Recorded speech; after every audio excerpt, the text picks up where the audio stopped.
Hello and welcome back to another episode of the Collective Clicks podcast. This is your host, Brandon Bateman, and today I'm joined by Ivo. Ivo recently sold his company to PropStream. We're going to talk a little bit about the acquisition, some of the lessons that he learned scaling from zero all the way up to 260 employees and then pretty far way back down. We talk about some of those leadership lessons and things that he learned about hiring too fast and how to keep a company lean and efficient. Ivo, welcome to the podcast. How you doing? Thank you for having me, Brandon. Doing well. Really looking forward to chatting with you and, hopefully providing some value to some of your listeners. Yeah, I definitely hope so too. I can tell you, you're somebody who I've heard of a lot, and I haven't actually had the opportunity to meet you until a few weeks ago. And we said, we definitely have to get you on the podcast. So I'm glad that we're able to make it work. So for anybody listening who hasn't heard of you, who doesn't know what you do and what you've been up to, what's the short story? Short story is I'm an immigrant from Bulgaria, came to the US in 1999. So I pretty much grew up, here in the States. Started real estate investing in 2007, about my first fix and flip. At that point, I was working also for my father's construction company. We were doing mainly like plumbing, air conditioning, and then later on started doing more like GC type work with new builds. But it was primarily like plumbing and air conditioning. So I got a lot of like firsthand experience with just, just working with my hands and building things and, breaking things down and fixing them. So along with that, 2007, bought my first fix and flip, sold it, made about 26K in profit actually with a partner of mine. And from then on, I just did about, 3 to 5 houses a year, working just as a part-time kind of investor and fix and flipper.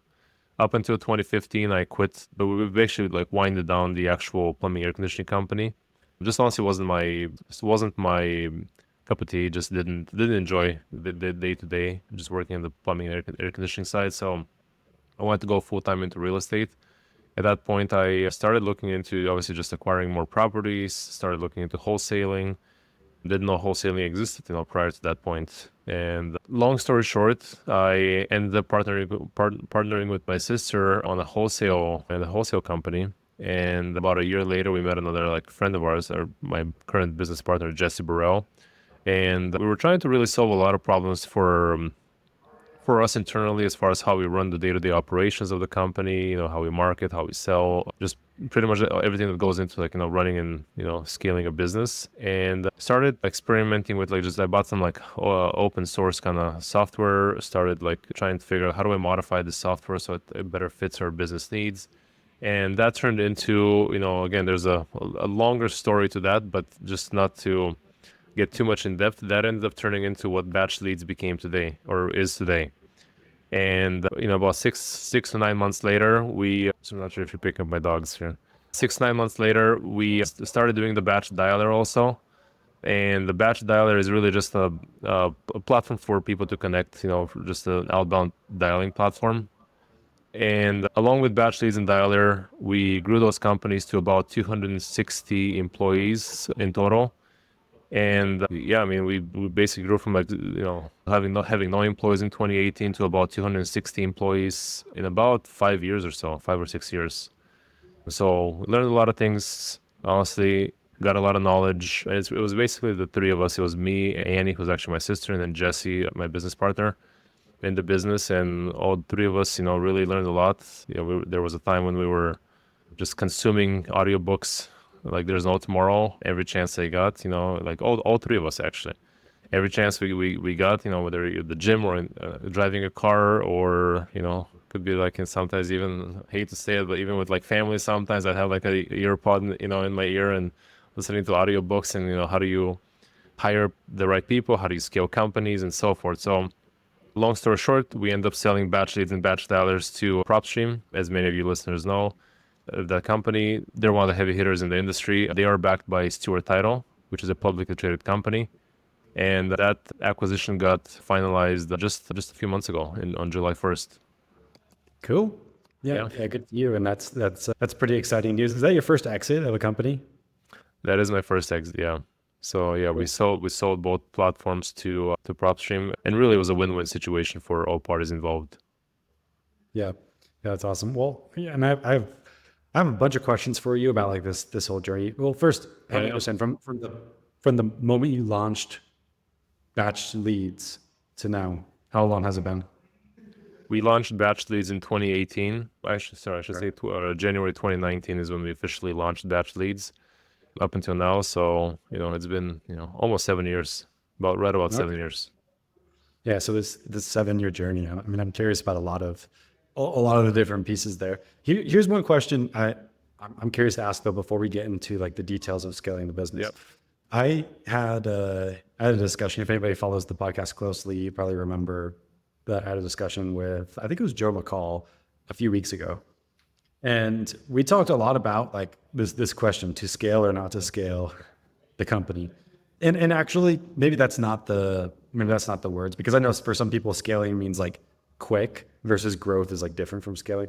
I guess we were really talking about like to grow or not to grow the company, like keep a really small company, which he was saying that's his preference, right? Why have this whole big team and all these employees and all these problems when you could just have this like small dialed in thing that makes money and is good and you're always more profitable there or whatever, right? So that was kind of his perspective. And I, not to say I don't understand that perspective, but I'd say like naturally I lean the other direction. Seems you lead in the other direction too, just based on what you've done. Although maybe after doing that, you're like, nope, that's not the way to do it. Yeah. How would you approach that question? He was asking you, like, should I grow my company big like Ivo and have 260 employees, or is this something I should keep nice and small? Yeah, really good question, Austin. I think it's going to depend, honestly, man. Just, and I definitely have gone back and forth with that whole idea as well myself. And even kind of having gone through it, it was a really, it kind of depends what your kind of long-term goals are at the end of the day. Some people enjoy, that type of a challenge to be able to grow a company and sell it for, multi-million dollars. I mean, tens of millions of dollars, basically.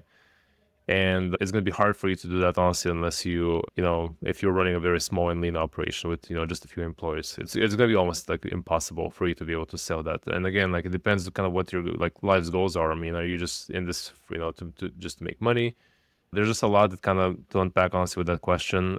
Some people, and oftentimes, honestly, people and investors just don't know what their long-term goals are. Some people are just trying to make it, to get enough, financial safety in their lives and to be able to, support their families, do the things that they love to do. And maybe they think, once they reach a certain like threshold, I can do that, so, that monetary number oftentimes, is very elusive from people that they just, that number moves all the time.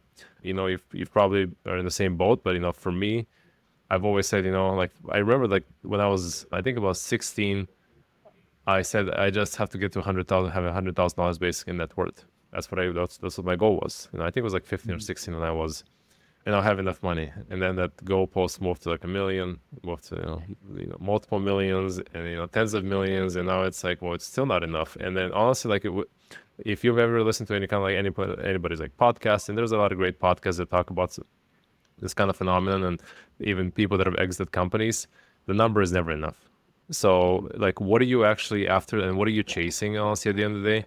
Because again, like if you are looking for, have a big payday at the end of the day, it's going to be very hard for you to do that with just a few employees and just running a very lean operation. If you're looking for, sustainability and, enjoying obviously, kind of, time away from your business, and you want to have a lot of flexibility with, family time and, work and so forth, then obviously I think running a lean operation is very desirable.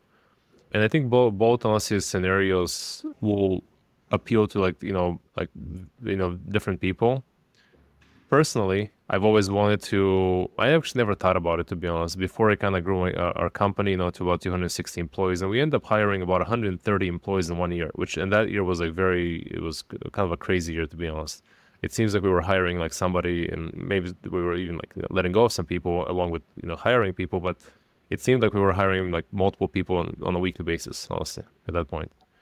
And everything like just breaks, literally, like processes break, like as you scale, processes break. You're introducing your job roles. So it was very chaotic, and you got to dedicate a lot of your time and dedication to running that business, which is naturally going to take you away from some other areas of your life, whether it's, like friendships and, personal relationships and, spending time with kids and so forth and doing hobbies that you like. It's naturally going to take you away from that. So There's no right or wrong answer, honestly. I think it's more like kind of what your like long-term goals are, both from a financial standpoint and, day to day of how much you want to be involved in the business. I never actually wanted to have that many employees, 260, but it just ended up happening. We actually overhired, honestly, thinking that we are going to grow even more so than we did. And that was a mistake that we made just from my lack of experience, quite honestly, at the point in our journey. But if I had to kind of pick what I wouldn't do today, what my ideal case scenario would be, I probably wouldn't have more than probably 30 employees or so, quite honestly. That number, like at least for right now, is kind of in my is how I feel now. I mean, in a year that number might change, and I think it also fluctuates. Based on your kind of personal life situation. If you have little kids and you want to spend more time with them, that number, time, how much time you can spend on your business will differ than if your kids were, in high school and moving out of your house. And I actually had a really good conversation with a friend of mine about this topic just a few weeks ago, just at lunch. He's like, I just enjoy my kind of time freedom, and I like to be at every single, my kids' games and soccer games and so forth. But he's like, I know that my kids are gonna end up, going to college and moving out in the next like 4 or 5 years. At which time I'm just gonna dedicate more to my business, basically, more time to my business. Yeah. So honestly, there's no right or wrong answer. Like in that, there's just benefits and drawbacks to both. Yeah, yeah, that makes sense. I do want to explore like one thing you said, or a series of things you said. One of them was you kind of compared this option to like, well, if you want a big exit, you're probably going to have to do all these things to build this company bigger. Because Yeah. how often do you see a company exit for tens of millions of dollars that has 2 employees? I'm sure it happens. I'm sure it's very, very unusual. And then the others, but you described, well, maybe that's not quite as good on the work-life balance side versus small might be a little bit easier. And you also kind of compared that when you were talking about number of employees, like, for you right now, 30 is kind of like the number you want. But, maybe if you wanted to work more, you could have more. Tell me about this relationship though between team size and the amount that you think you would need to work. Well, I think I almost come from the opposite standpoint. Like when I picture the guy, it's really not small necessarily how operation. much time, but you have more responsibility at the end of the day. Yeah. Like just, I mean, obviously you can structure things, and quite honestly, like even today, like our company right now consists of, I think it was like right about 42 people now, and it's much more easier to operate this company than it was before with a large, employee kind of base. But and quite honestly, right now, and even like before the actual acquisition, like my time involvement was could be like basically minimal, honestly, on a day-to-day basis. At the end of the day, like how much, like you have to also pair it with the opportunity ahead of you. And because like the industries change, like if you're making money now, tomorrow might be a different situation. Obviously, with a lot of the AI, I mean, just not just AI, but just a lot of technology changes very fast. And just because your business is operating today, it could be wiped out literally tomorrow by a technology that just didn't exist today. So you have to kind of foresee where your business is headed, and you have to figure out if you're going to capitalize on that. And if let's say, and this is actually like in retrospective, it's a mistake that we made in our business, because we thought that with the changing market environments in 2022, the interest rate situation, and then obviously the real estate kind of macroeconomics, we thought that even with all of those things combined, we can still grow the company. And that turned out to be a mistake that we made, because we actually didn't actually grow the company during those 2 years time frame. But if we really, obviously, if the macroeconomics were different, like they obviously like they were in like 2020, 2021, as you hire more people, you're gonna have to basically drive more strategic decisions. You're gonna have to, like, in my opinion, you're gonna have to be like more involved in the business. Can you run the company without being involved in the business? Absolutely. Like I'm doing it now. Like to be honest, even the last couple of weeks, I've been working on some kind of projects that are, basically around the company, but they're more like kind of longer term, kind of strategic problems that I'm trying to kind of think ahead of. But day to day, like I'm really not involved in the company as much, or I'm not needed in the company, I should say. I just don't want to think of myself as kind of being a cog in the wheel for any process or a department. But at the same time, I can jump into any department and solve problems. So to kind of what I was saying, I'm not sure if it's making fully sense, but if I decide, hey, we're gonna basically go all out and hire more people, and we want to achieve 3x, 4x revenue growth over the next let's say several years, I'm gonna have to be in the business and be in the front lines as well. That's just, how I operate. And obviously different people could have different opinions on this, but that's just how I operate. And if I'm going to basically want to double down on everything that I have and again, be able to exit for a future multiple, I'm going to be in the front lines, with everybody else. And there's going to be a lot of problems that you're going to have to solve, honestly. Yeah. Well, I've definitely seen that, like, basically the faster the business is growing, the more problems there are. Yeah. I think it's always true, no matter what stage you're at. Even if you're really small sure, yeah. and growing really fast, or if you're larger and growing fast. Yeah, if you want to sustain, if you want to just to have a sustain the business and just, obviously you can grow or not grow or just kind of keep it consistent, doesn't matter how many employees you have, you can, work in the business or not work in the business. Like, I mean, you can have the business on autopilot if you know how to set up the systems and processes correctly, right? It's just not kind of what I do. And, if we are looking to, have a future exit, I'm going to be putting in 50, 60-hour work weeks. Yeah. Yeah, that makes sense. So let's talk about some of those lessons and knowing that the average person that listens to this is a real estate investor, right? They're probably working with a team of somewhere between 3 and 20 people on the high end and growing this real estate investment but business. As far as I know, I don't know any real estate investors looking for an exit necessarily. Their whole game is, can I build a business that supports my lifestyle, typically? Yep. And their exit, I think the real estate investing version of an exit is basically buy and holds. It seems like a lot of people, it's kind of like their equivalent, right? As they're acquiring more and more properties and building this more passive cash flow over time, right? So I'm really curious to hear the lessons you learned from growing the company. And then also, I think it's really interesting to note that you went from 260 employees to now about 40. Yeah. And I can tell you, when I think of how do you do that, my playbook is blank. Never done anything like that, right? So I'm really curious to hear about the things behind those types of decisions and how you executed it, mistakes that you made, things that you did well, all that kind of stuff. Basically in the process of growing the business and also cutting back. Yeah, there's a lot to kind of unpack there, and I'll try to kind of touch on some of the kind of key points here. And I think you alluded to it. We went from 260 to 40 employees. Obviously, that involved the acquisition, and the majority of employees that we had went with the acquiring company, Stewart Title and PropStream. But the thing that we didn't mention is that, and we talked, before we got on live, but we went from about 260 employees, we downsized to about 135 employees or so during I'd say about a 16-month period. And we did that, kind of what I mentioned, in looking at it in retrospective, it's easy to kind of see the mistakes that we made, but we had very high hopes of just growing through just a challenging macro environment. Again, that turned out to be incorrect kind of decision for us. So we, fundamentally, we overhired basically during the 2022-2023 period, kind of a year. Actually, it was really 2022 is when we were late 2022 is when we were at the peak, from an employee base.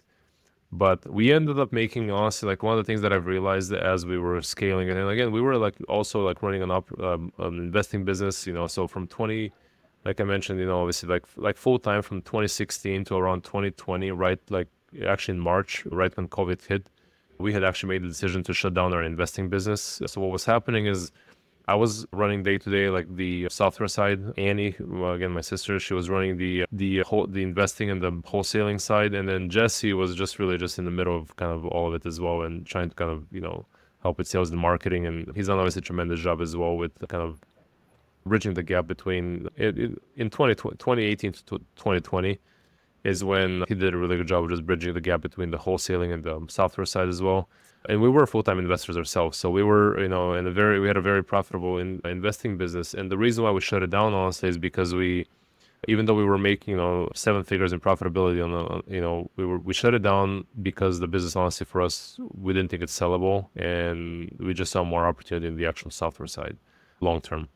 Very hard decision for us because all of us were really just, grew up as just doing a lot of house fix and flips and investing. And we ended up buying just a bunch of other things, honestly. We ended up buying a 50 unit with just some partnerships in the industry with a 50 unit mobile home park, an apartment complex, land to develop apartment complexes, land about, I think it was about 11 acres or so to build single family houses. So we had our kind of investments and our arms into like kind of a lot of different kind of avenues for investing. We did make a decision to again shut this down so we can actually purely focus on the software business. But along with that, some of the challenges that we had is because obviously the first, when we were transitioning the businesses, some of the employees obviously did naturally fit in the software side, and we did actually have a few employees that are actually still with us today. Quite honestly, they started off with like us with wholesaling, and then they switched into they were with us through the batch leads, the batch dialer, and the batch data now.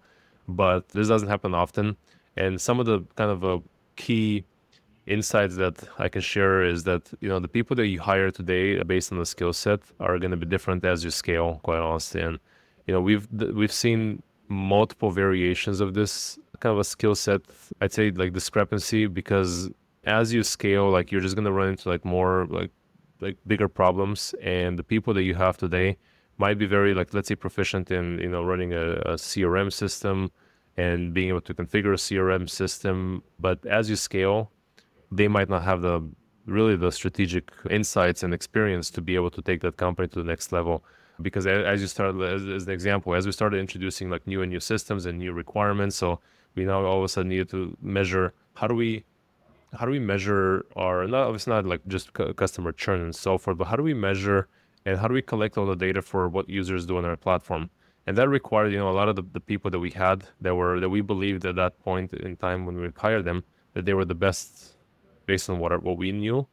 We ended up, a year later finding out that they really weren't. They didn't have that skill set to take us to the next level. So we got to figure out, okay, so how do we how do we attract that next level talent? And we've gone through like multiple iterations of this, quite honestly, 12 years. The mistake that we made is that we ended up giving people, as we started hiring people like in the software industry, we started giving people like kind of like big titles. You could be a CTO or a VP of sales, even though they've never managed anybody in their life. All of a sudden, they're a VP of sales, as an example. That's a mistake that we made. So we ended up correcting that mistake a few years later. And anybody new that we hired, unless they were truly like a VP level or like a senior director of some sort, we would just give them head of product, head of marketing, to the point where like if we end up hiring their boss in the future, we can just obviously like right size the titles in that way, because obviously like people they oftentimes don't want to go downwards from having a VP to now a director or a manager kind of a level. So it was very critical for us to really understand that mindset and really just give them the proper titles from the get-go. So as we scaled, long story short, is we end up just giving people head of department, as an example, titles.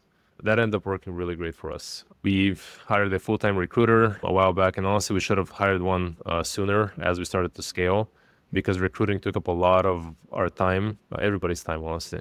And there's just a lot of like functions, like just think about going through not just the resumes, but the interviews, and then what happens if that person doesn't work out in 3 months, in 6 months, and they don't meet the expectations. I mean, there's a couple of great books on hiring, but you're basically, when you go through all of the checks and checks that for hiring a new employee, and there's only a 50% chance that employee is going to be a long-term fit for the company.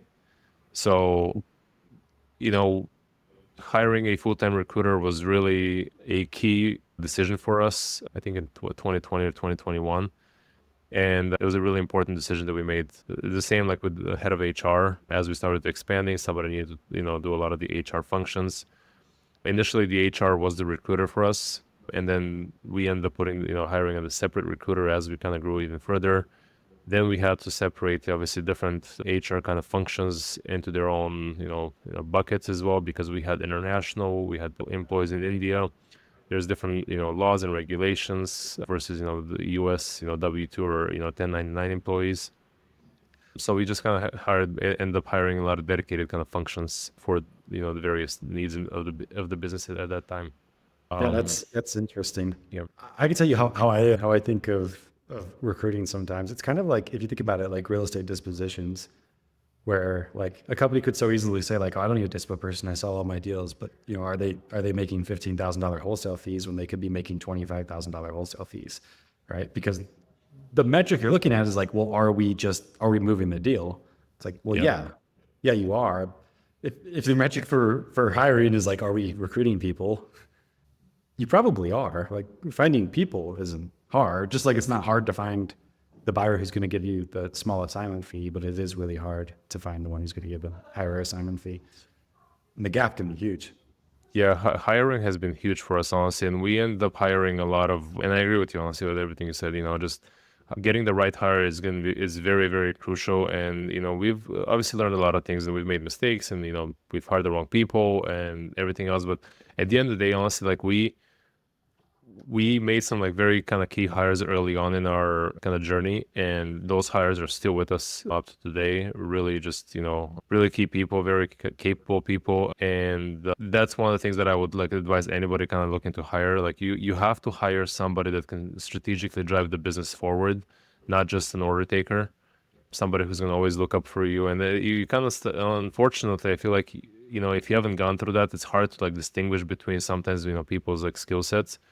For me right now, I can very easily, within like probably 10-15 minutes of just talking to somebody, I can kind of distinguish, are they like an A-type personality or somebody who's just going to be, looking for me for guidance and then just executing on tasks. And there's room in the company for both of those roles, to be honest. But at the end of the day, like you have to have that those core roles that are really driving the company strategically forward. And then again, you're going to have, assistants that are really not, thinking strategically, that are just executing on certain like tasks and so forth.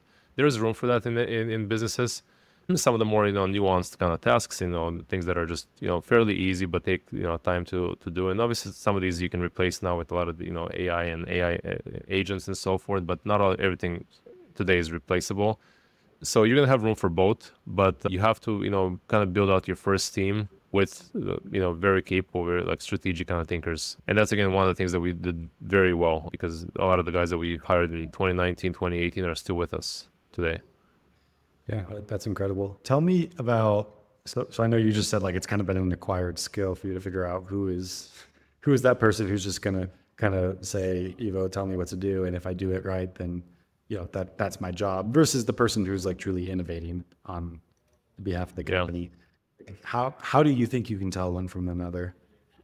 I've asked myself that kind of question, honestly. How can I actually, like, I don't say like teach somebody the skill, but it's just, you kind of know oftentimes people that drive the meetings forward. Obviously you can see who drives the meetings forward, who's thinking just very kind of narrowly with, hey, like we have a problem and all of a sudden I'm going to make this change. Or are you thinking about everything else that kind of goes along with, making that change? I mean, just even in our product, you want to, let's say, change the cancellation flow. Well, there's, just not just, let's say you're working in the, call it in the product or growth department, doesn't matter what department you're in, you want to make a change, and all of a sudden you're making a change. Are you thinking about all of the other things that are going to potentially end up breaking, or the email flows that are kind of being triggered as a result of these like things? So there's oftentimes when you're working with somebody, you just tend to like know kind of the people that are really have a next level, thought process. And for me, that wasn't evident until I actually met a lot of those people and I started working with a lot of those people. And unfortunately, you're gonna have to end up paying for it.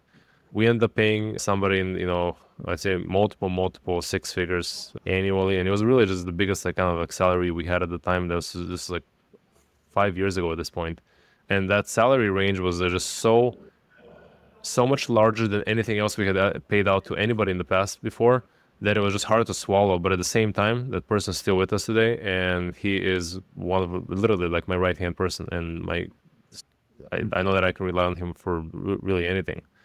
And but it's oftentimes you're gonna pay for like talent, and unless you start working with a lot of these people, I feel like you're just not gonna know the difference. And because again, I made the same mistake. We hired people in marketing. We thought they were great. All of a sudden they come for a job interview, like, hey, like, I've done these things, and maybe it's things that I haven't even experimented with or played around with or, done. And all of a sudden they're bringing this kind of like, with what for me in, 2019, 2020 seemed like, it's like very kind of new ideas and new kind of like methods of just marketing and how you're thinking about your funnels and so forth. And all of a sudden in my head, this person's like, oh, this person, we're hiring this person, he's going to basically revolutionize our marketing basically. And 6 months later, like, we were like, okay, like, it's a lot of it is like just theory based, maybe things he's heard from here and there, and just actually executing on it is a different story.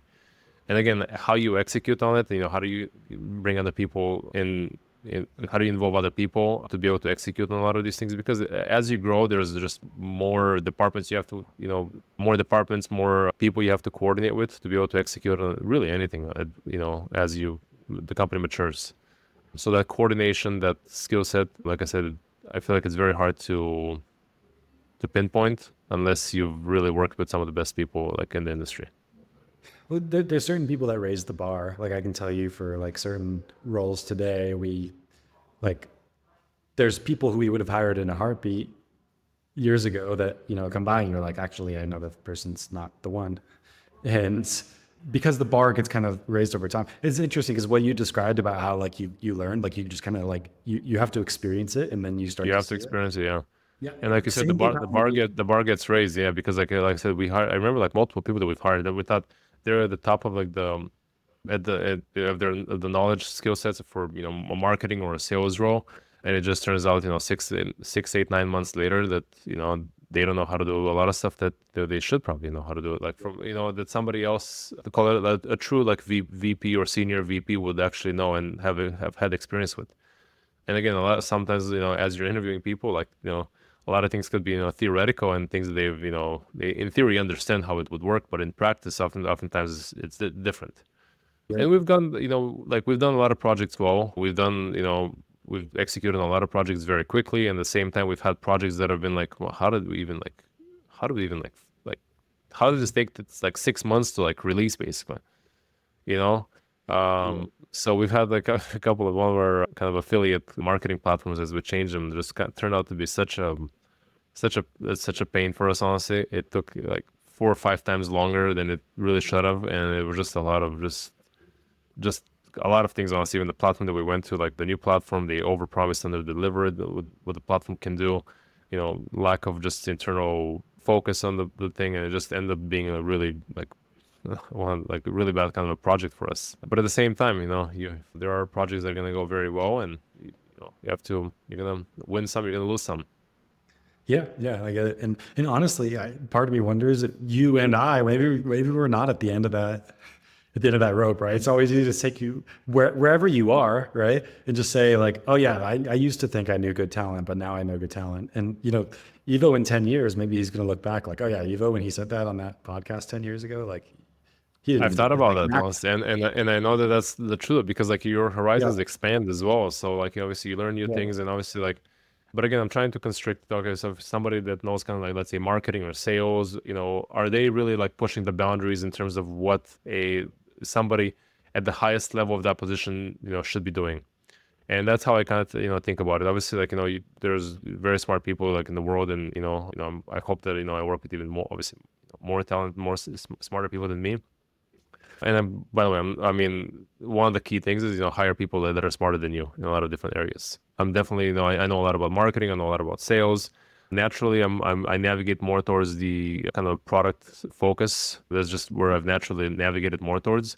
I know enough about marketing and sales that I can execute on a lot of things myself. I'm definitely not a marketing expert, and somebody who's great at marketing will do a better job than me in marketing at the end of the day. At the same time, I feel like I have a good grasp on basically I would say 90% of the business and how it functions, how it operates. And if I need to step in, I'll do a decent job in various departments. yeah, yeah. That makes a ton of sense. What I've kind of viewed, and I don't know how you've like shaped your role in the companies you've had. I can tell you what's been working well for me recently is I used to have, I feel like going from one week into the next week, I used to have just a ton of baggage. Like this is all the stuff that like I used to do. And because of that, me right now has to still do those things because I'm the person who does those things, right? Versus now I've like started to, this is probably over the past 2 years, but like executed much better over the past year. I've started to like view myself as like I can't be consistently involved in any one thing, right? There can't be anything that like I own that someone else doesn't also own. And if anything, like I'm going into a department, I'm helping support someone else in their role with like the thing that they own. But the difference there is like to me, the like gut check on it is if I stopped doing this tomorrow, would it all still continue to move forward just fine? And I only work on things that match like that criteria. Does that make any sense? I'm curious how you prioritize what. Well, that's the question of like, well, how do I make sure I don't have that baggage that like follows me around?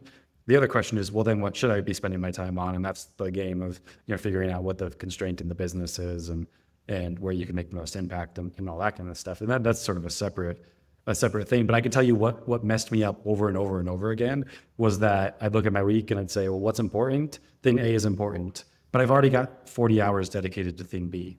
So that's what I have to work on. Yeah. I mean, like, at the end of the day, all of us have the same time in the day. So, and I think that's going to change, honestly, Brandon.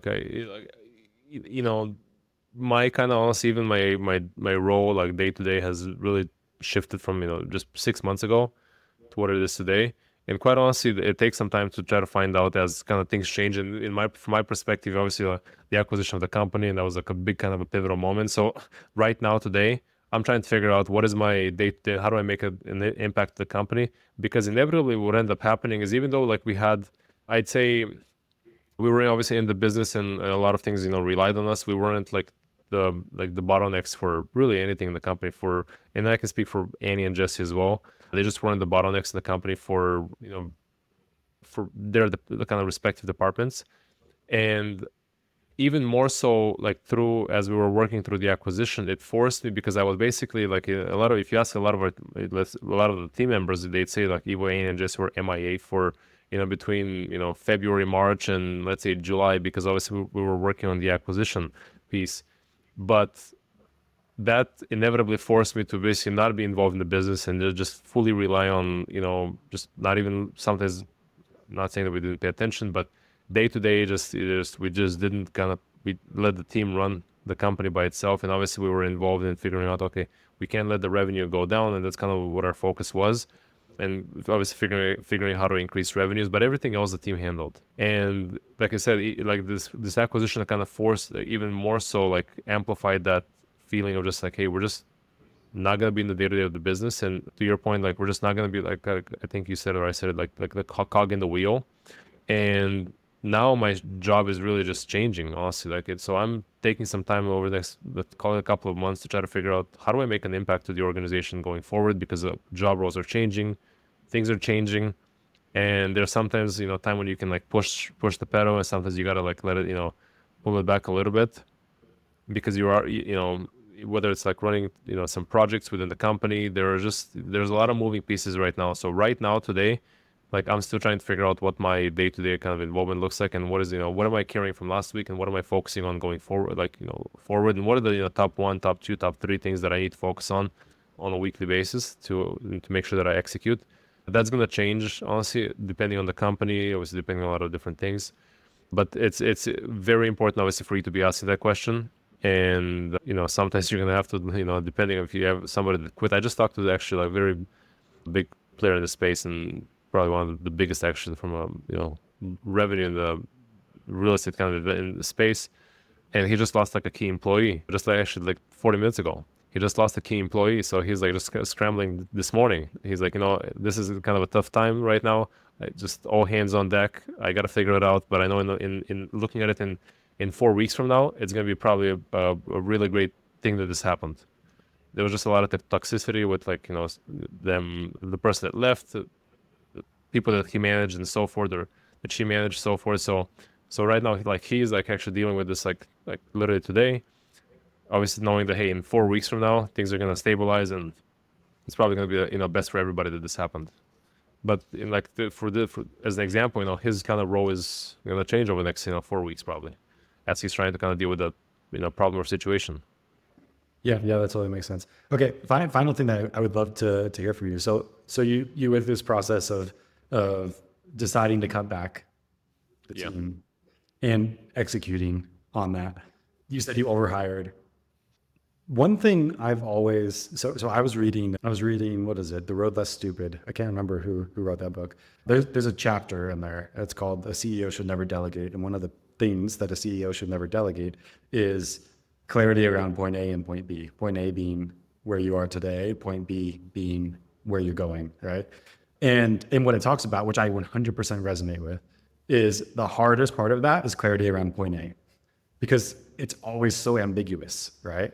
Like where are we? Our sales are down. Is it because of the market? Is it because of the sales team? Is it because of marketing? Like the and everybody just kind of looks up in the organization like, well, that person probably knows. And I don't know what your experience is being the person on the top of the organization. My experience is more often than not, I feel like I have no idea what's actually going on, right? But one of your responsibilities is for the company to provide this clarity around point A.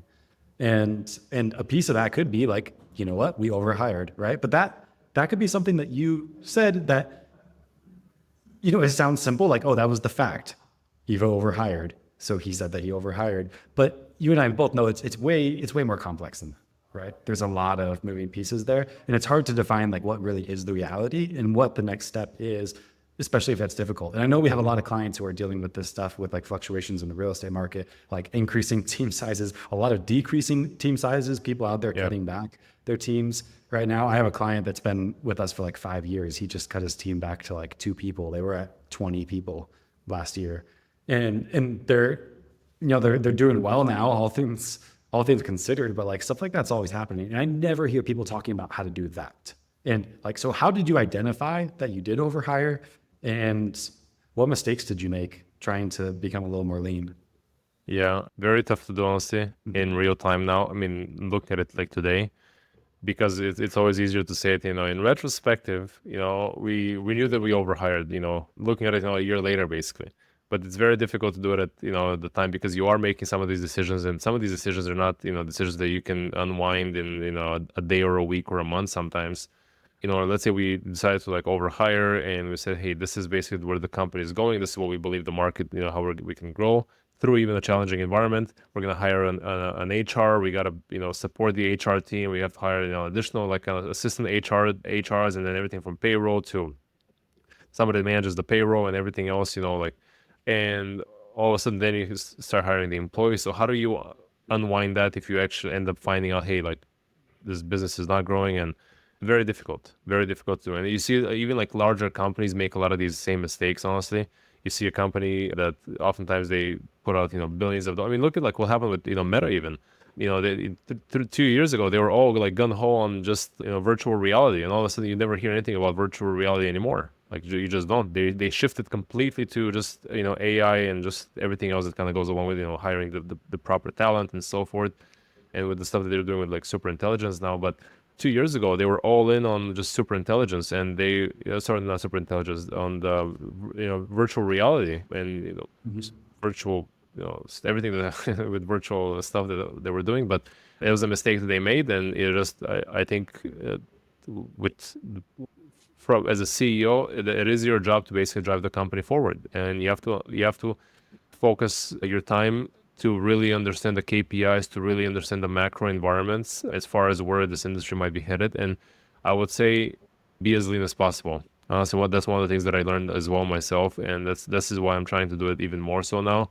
There's a lot of people, when we hired a lot of people, they started all of a sudden saying, well, in order for, you know, marketing department to generate, you know, 3 times as many leads, in order for us to hit our revenues, I need these 4 additional hires. And this kind of goes back to some of the mistakes we made with the overhiring, because now it's like, well, I need, you know, a product marketer, and I need somebody who analyzes the data from Amplitude, which is, you know, tracks all of the actual user activities to be able to better predict what actions users are going to take. And then I need a content writer, and then I need all of these other, like, you know, like video producer and somebody basically that puts it all together. And all of a sudden our company is at 260 people, because you were kind of like, honestly, like I say, like not forced to do it, but there's you're influenced, because at the end of the day, you know, as a CEO or as a leader in the company, you're saying, okay, we have to get to this amount of revenue. So, and obviously some of your leaders are going to say, well, I can't do that. I can't produce, you know, some of these, you know, hit my key objectives unless I have all of these other like resources behind me. And it's really a gamble. That's obviously the life of the entrepreneur. It's really a gamble. Should you make those hires? Should you not? My advice to honestly anybody, because again, just a couple, and I talk to a lot of kind of just investors in the space that are just doing fixing, flipping, and oftentimes they're like, it's just right now we're just trying to stay as lean as possible, and we're just trying to kind of get through this kind of, you know, macroeconomic kind of environment, and, you know, lack of, you know housing sales nationwide, with the intention that, you know, the ship is going to turn, and we're just going to be able to be more profitable, basically. but they are thinking about it like, how do I stay as lean as possible and make sure that I don't overhire? And again, it's easy to say this obviously in retrospective, but we made a lot of the same mistakes that are maybe a little bit of a different scale than what some of your listeners are going to make. But I would say like just stay as lean as possible. And obviously you could, I mean, right now is probably the best time to in our lifetime to be growing a company, because you can utilize a lot of AI and AI agents to be able to do some of the minutia that kind of goes along with just running a business. There's just a lot of opportunity to be able to run a company with fewer employees, and that was part of the reason why we really kind of said we're really gonna lean out as much as we can. And oftentimes managers and leaders within the departments didn't like that, quite honestly. But at the end of the day, they you're the one that cuts out the checks every month, and they're either gonna be with you or not with you. So you have to make some of those tough decisions, honestly. Yeah. Let's take it back. So, like, you guys were wrong about how much you could grow with the resources you wanted to hire in the climate, right? So that was like, Yeah.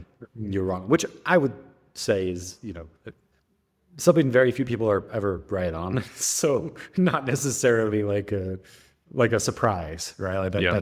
that's super normal. But help me understand. So considering like that's always a risk, right? You could always be wrong about that. Like you talked about how you still went a little bit more aggressive than you probably should have with some of those Yeah. higher. How would you strike the balance though? Like where because you do like this is something I had to learn because when I started the business, the whole game was just keep on doing what you're doing and it just grows. And then it gets to a point where it's like, oh, if I just work more hours, then it grows. And then it gets to the point where you have a team, right? And then that team gets a little bit bigger. And soon you get to this point where you're like, well, if I doubled my hours, the hours worked in the company would increase by like 2%, right? So that's not the needle anymore. The needle is we're using resources, right? And that's kind of the game I've been learning to play is like figuring out how to allocate resources. And a lot of that has been things like being willing to put the money out there to make something happen and then let the results follow, right? Because rarely, like at the beginning, could I get the results first by just hustling and then have the money follow? Totally.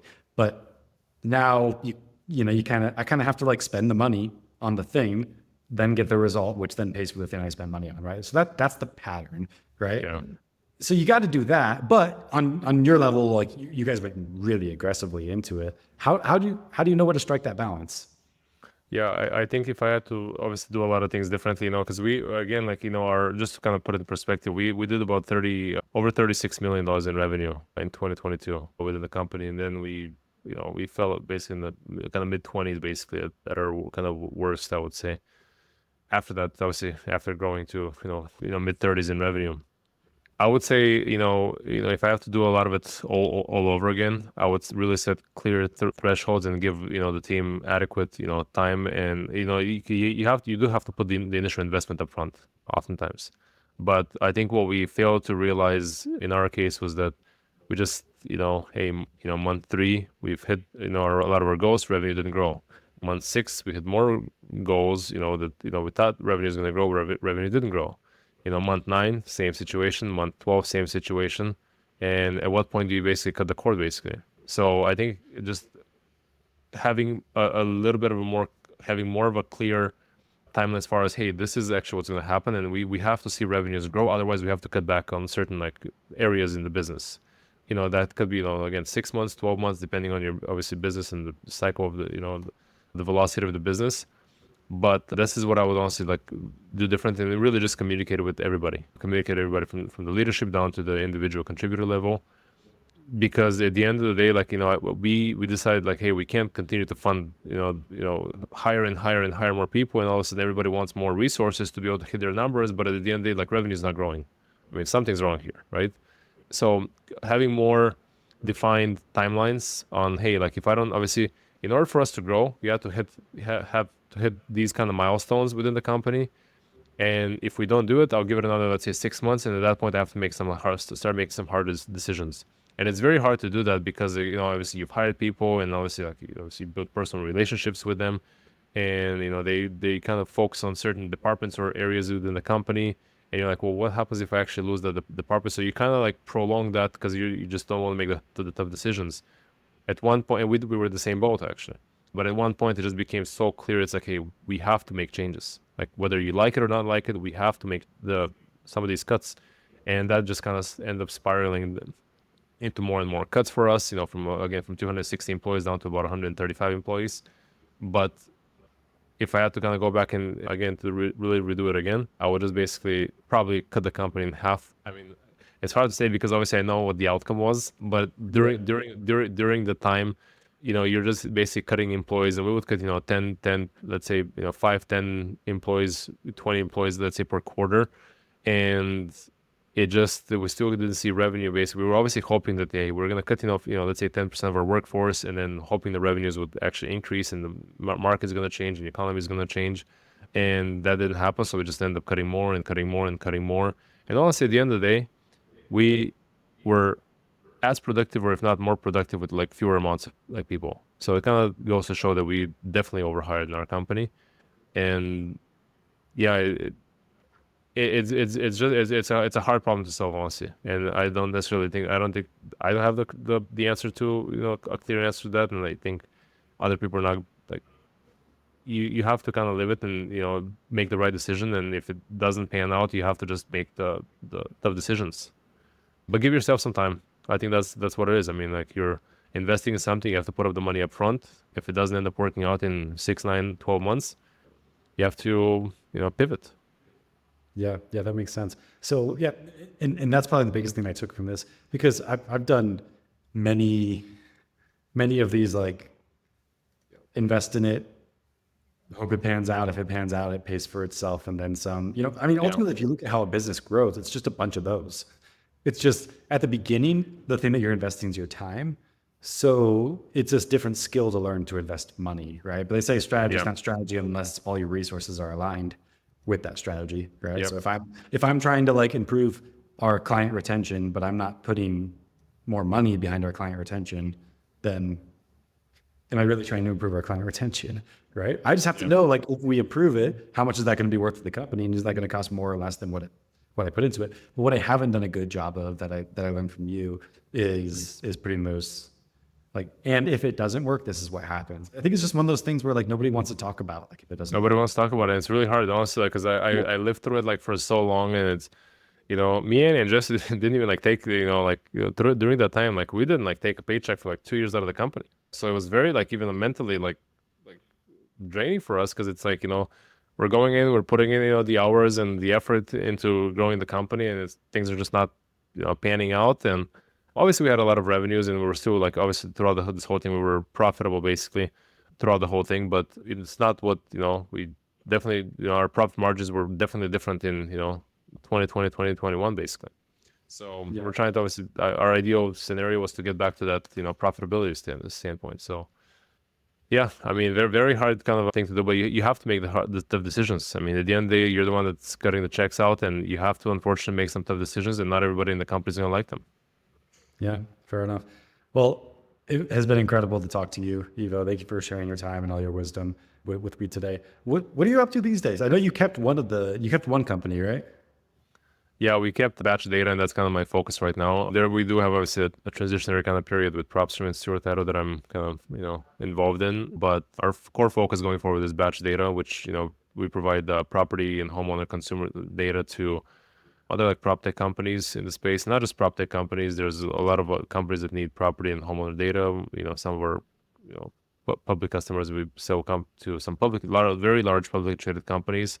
We give them the APIs, the flat file deliveries of data that they need to be able to do everything from marketing to underwriting and just run their operations. Everything from shortening the form fills on their websites with providing them property data via API, to implementing, like, some smart search kind of API functionalities to be able to help them better monitor their properties or portfolio of properties. And I mean, we have a still very good grasp on the real estate market, but it's way beyond. The company's focus is way beyond just real estate investing at this point. We sell data to Ring.com, Daikin, which it's the largest air conditioning company in the world. So we have some fairly large customers that buy data from us. Very cool.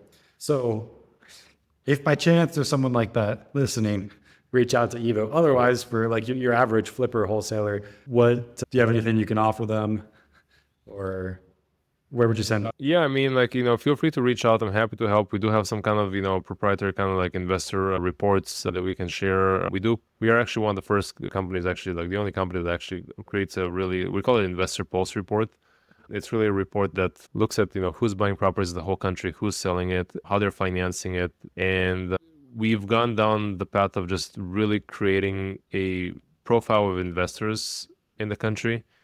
Not only investors, but we are basically creating a parent-child relationship and entity relationships for a lot of these organizations, because we are tracking like, large institutional investors, and again, everybody from the accidental investors, which could be living in the property and they end up selling it, they end up renting the property, so they become like an accidental investor at that point, to like the big institutional investors like Amherst. So we again are first in the industry to be able to create such a report at the level that we created it, and actually we're getting a lot of like publicity, PR publicity around it. There's the CBS, the Fox News, and so forth. We're actually starting to work with some local governments, to be able to provide them data they need for them to really understand what percentage of property they're owned by institutional investors and how that impacts home ownership of their state. So we can provide a lot of this data for just the mom and pop type investor and anybody that's, I won't say like cash buyers. We're way beyond just cash buyers, to be honest. But we basically know kind of who's basically really buying properties, who's active and who's not in any market in the country. Cool. So I'm happy to kind of provide them information and provide some reports if necessary. Cool. Well, for anybody listening, feel free to reach out to Ivo for any of that. And Ivo, thanks again for taking your time to share all this wisdom with us today. For everybody else listening, I'll see you next week. Bye. Thank you, Brandon.